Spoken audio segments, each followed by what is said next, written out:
जय Shri Ram. Ram Ram. Education system Bihar में आपका स्वागत है।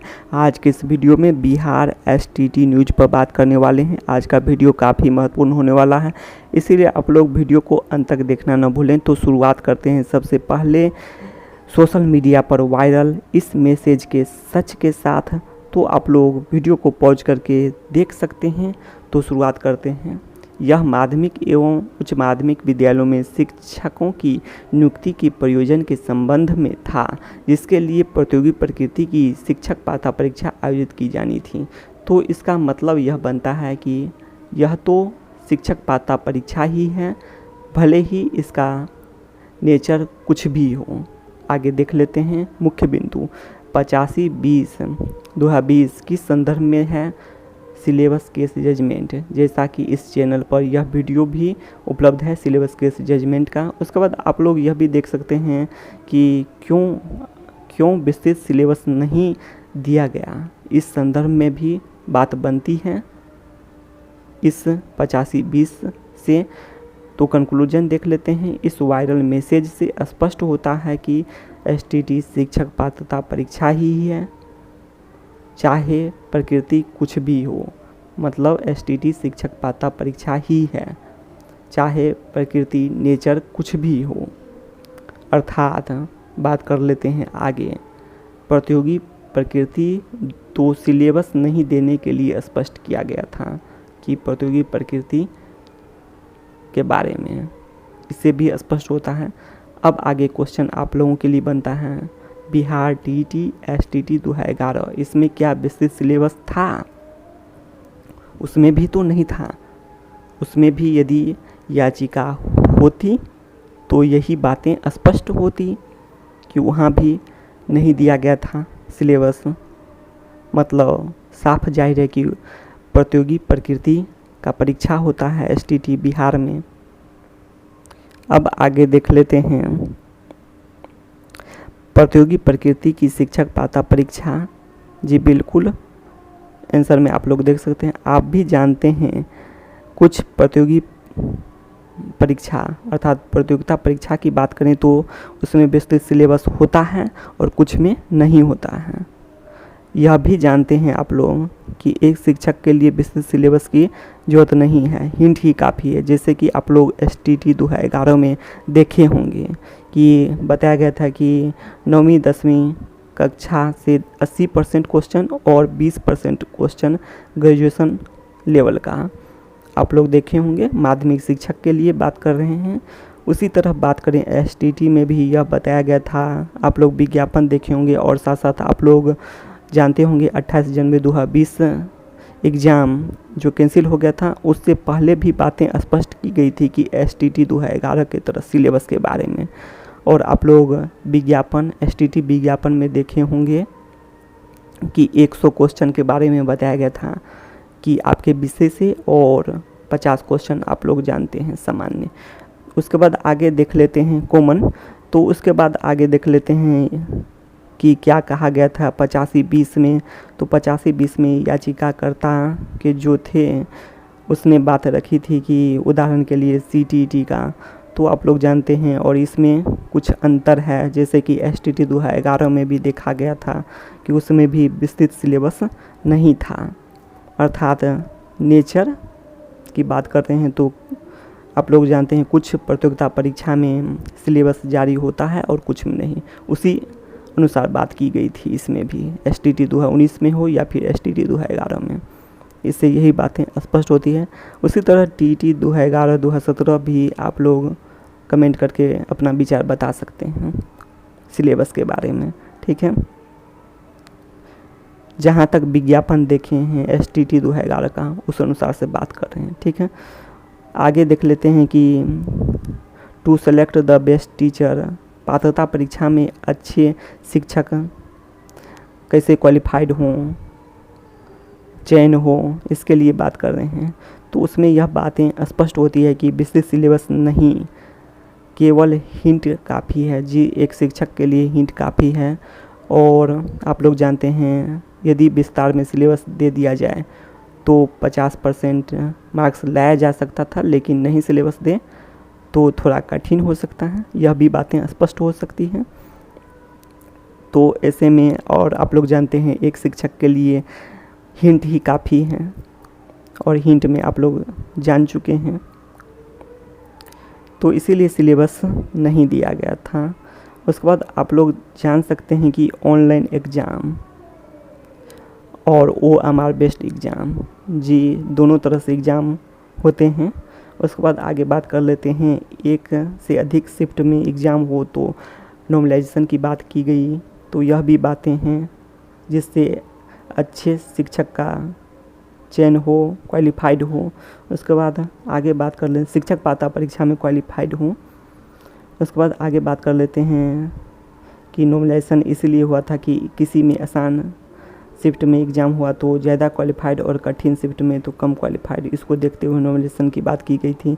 उसके बाद आगे बात कर लेते हैं प्रश्न पत्र का स्तर कठिन रख के भी, तो आप लोग देखे होंगे कि कुछ शिफ्ट में काफ़ी कठिन क्वेश्चन पूछे गए थे। STT 2019 की बात कर रहे हैं। उसके बाद आगे बात कर लेते हैं प्रतियोगिता परीक्षा की तरह बात कर रहे हैं। प्रतियोगिता परीक्षा की तरह आवेदन करते समय, जब आप लोग STT का आवेदन किए थे, आवेदन करते समय शिक्षक बनने के लिए शैक्षणिक योग्यता अर्हता रखता हूँ, जी तो वैसे ही आवेदन कर पाएँ। तो ये सभी बातें की गई थी जिससे अच्छे शिक्षक का क्वालिफाइड हो सके, अच्छे शिक्षक क्वालिफाइड हों, उसके बाद फिर से आगे की प्रक्रिया हो। अब आगे बात कर लेते हैं, आप लोग जानते हैं कंपटीशन और TT के बारे में समानताएं क्या क्या हैं, तो आप लोग देखे हैं OMR ऑनलाइन एग्ज़ाम जैसे कि कंपटीशन में आप लोग देखते हैं। उसके बाद MCQ दोनों में है। उसके बाद बात कर लेते हैं निगेटिव मार्किंग, तो निगेटिव मार्किंग की बात करें तो कुछ कंपटीशन में होता है, कुछ में नहीं होता है, और TT में भी नहीं था। उसका सिलेबस की बात करें तो कुछ कंपटीशन में होता है, कुछ में नहीं, और TT में भी सिलेबस नहीं जारी हुआ था। हिंट में तो सिलेबस होता ही है, जैसे कि हिंट आप लोग यहाँ भी देखे होंगे, बिहार STT 2019 में भी देख चुके हैं विज्ञापन में, और STT 2011 में भी हिंट देख चुके हैं। तो यह बातें हैं, उसी तरह कंपटीशन में भी होता है। लेकिन बात कर लेते हैं डिफरेंस कहाँ आ जाती है, तो अंतर की बात करें तो TT की पहचान यह है कि STT शिक्षक पात्रता परीक्षा, जो कि नाम से स्पष्ट होता है, सर्टिफिकेट की वैलिडिटी की बात की गई है कि 7 साल, लाइफ टाइम या फिर अन्य कुछ भी। उसके बाद आप लोग पूर्व निर्धारित कट ऑफ पर क्वालिफाइड देखे हैं इसमें भी, और आगे सभी TT में भी देखे ही होंगे। बात कर लेते हैं कि पूर्व निर्धारित कट ऑफ पर 12 मार्च को जैसे क्वालिफाइड किया गया था 75 और 67.5 पर, जैसे कि आप लोग देखे होंगे कि फिजिकल टीचर में भी 75 और 68 पर क्वालिफाइड किया गया था। तो यह बातें स्पष्ट होती हैं। और आप लोग जानते हैं कि NCT और सभी TT के अनुसार बात कर रहे हैं तो पूर्व निर्धारित कट ऑफ 60% होता है, जैसे कि देखते हैं सभी TT में, और पूर्व निर्धारित कट ऑफ के बारे में बात कर रहे हैं, और विज्ञापन में दिया जाता है कि 60%, और कुछ बातें सरकार पर भी निर्भर करती है, जैसे कि आप लोग जानते हैं कि तो सरकार लोक कल्याण के लिए काम करती है और सबके विकास के लिए। और आप लोग जानते हैं कि इस बार 10 लाख नौकरी के बदले बात कर रहे हैं 19 लाख रोजगार और 3 लाख शिक्षकों की नौकरी का वादा था, और इस पर सरकार बनी है इस बार। तो रोजगार के मुद्दे और नौकरी के मुद्दे पर सरकार बनी है इस बार, और 12 मार्च को सभी क्वालिफाइड की नौकरी पक्की, ऐसा बातें भी स्पष्ट होती हैं। तो वही बात कर रहे हैं कि सरकार सभी के कल्याण के लिए काम करती है। उसके बाद इसीलिए कट ऑफ मानकर चलते हैं कि कम किया जा सकता है रिक्तियों की संख्या को देखते हुए। जैसे कि बात करें कि उच्च माध्यमिक विद्यालयों की संख्या, यदि सभी पंचायत में एक उच्च माध्यमिक विद्यालय तो 8,386 उच्च माध्यमिक विद्यालय, जो कि न्यूज़पेपर से स्पष्ट होता है, और हाल ही के न्यूज़पेपर से यह भी स्पष्ट किया गया है। माध्यमिक एवं उच्च माध्यमिक विद्यालयों की संख्या की बात करें तो 9,361 और सभी में एक शिक्षक की बात तो होती ही है। तो इस तरह से भी आप लोग देख सकते हैं कि काफ़ी शिक्षकों की संख्या और रिक्तियों की संख्या हो सकती है। तो यह देखते हुए कट ऑफ सरकार यदि सबके कल्याण के लिए काम करे और सभी को अपने पंचायत में ही सभी पढ़ सकें, इसके लिए कट ऑफ कम कर सकती हैं। तो यह बातें स्पष्ट हो सकती हैं तो कल्याण की भावना से। उसके बाद आगे देख लेते हैं कि 7 इयर्स वैलिडिटी वाला प्रमाण पत्र नहीं कंपटीशन में होता है, नियुक्ति पत्र मिलता है, यह बातें स्पष्ट होती हैं। उसके बाद आगे बात कर लेते हैं बिना डॉक्यूमेंट वेरिफिकेशन के कुल पद के बराबर अभ्यर्थियों को उत्तीर्ण कराना संभव ही नहीं है। जी बिल्कुल संभव नहीं है। बिना डॉक्यूमेंट वेरिफिकेशन का कैसे संभव हो सकता है कुल पद के बराबर। जैसे कि आप लोग तो यह बातें तो BSEB और बात करें तो शिक्षा विभाग के बीच का है और नोटिफिकेशन विज्ञापन ही बात करें तो और नियमावली ही बात करें तो अभ्यर्थियों के लिए है।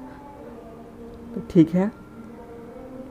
और यह बातें बात करें सरकार और BSEB बिहार विद्यालय परीक्षा समिति के बीच का है और इसमें सरकार स्पष्ट की है कि यह अनुमानित है कुल पद के बराबर अभ्यर्थियों को उत्तीर्ण कराना, स्पष्ट कर चुकी है न्यूज़ के माध्यम से, न्यूज़ देखे हैं ऐसे। तो यही बातें स्पष्ट होती है कि कुल पद के बराबर अभ्यर्थियों को उत्तीर्ण कराना संभव ही नहीं है।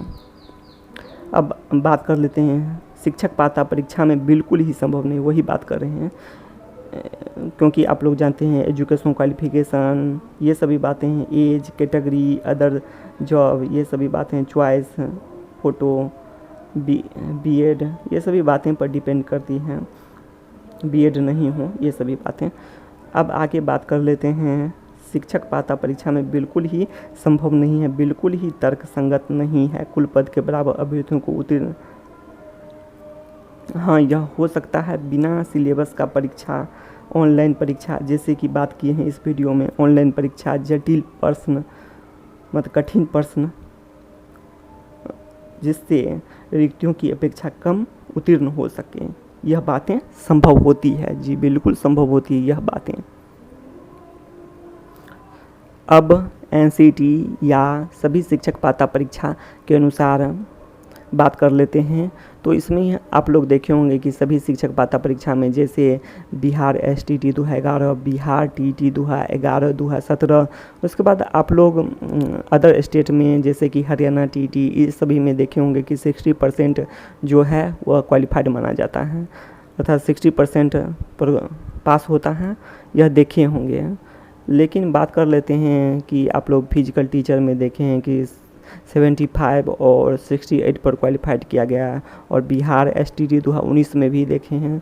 तो लोक कल्याण की भावना से सरकार कर सकती है, जैसे कि आप लोग देखे होंगे इस बार का चुनाव में भी था कि 10 लाख नौकरी के बदले 19 लाख रोजगार और 3 लाख शिक्षकों की नौकरी।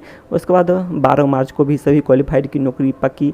तो यह सभी बातें स्पष्ट होती है कि सरकार लोक कल्याण के लिए काम कर सकती है। क्योंकि बात करें तो जैसे कि आप लोग जानते हैं कि माध्यमिक एवं उच्च माध्यमिक विद्यालयों की संख्या काफ़ी अधिक है, 9,361 है और इसको देखते हुए बात करें तो सरकार रिक्तियों की संख्या देखते हुए अधिक से अधिक को क्वालिफाइड कर सकती है और जिससे बात करें तो सभी बच्चों को अपने पंचायत में ही सभी बच्चे पढ़ सकते हैं, उसे अच्छे शिक्षक मिल सकते हैं। तो यह बातें स्पष्ट होती है।